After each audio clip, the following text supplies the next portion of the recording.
మనం ఇంట్లో కుండీలలో పెంచుకునే పూల మొక్కలకు పూలు ఎక్కువగా పూయాలంటే తగిన జాగ్రత్తలు అనేటివి తప్పనిసరిగా తీసుకోవాలి. మనం నర్సరీ నుంచి తీసుకొచ్చుకున్న మొక్కలనేటివి నాటిన తర్వాత అవి స్టార్టింగ్‌లో ఫ్లవరింగ్ అనేది ఎక్కువగా ఉంటుంది. అలాగే ఫ్లవర్ సైజ్ అనేది కూడా పెద్దగా ఉంటుంది. సో, క్రమంగా వచ్చేసరికి ఆ ఫ్లవరింగ్ సైజ్ అనేది తగ్గిపోతుంది.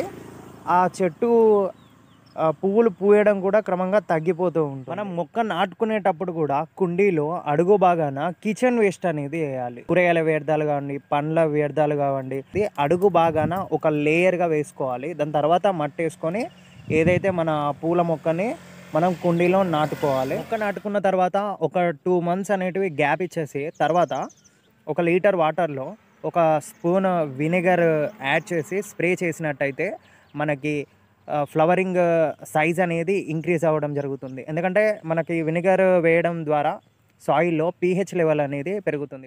రైస్‌ని కడిగినంక వచ్చే వాటర్ ఉంటుంది కదా!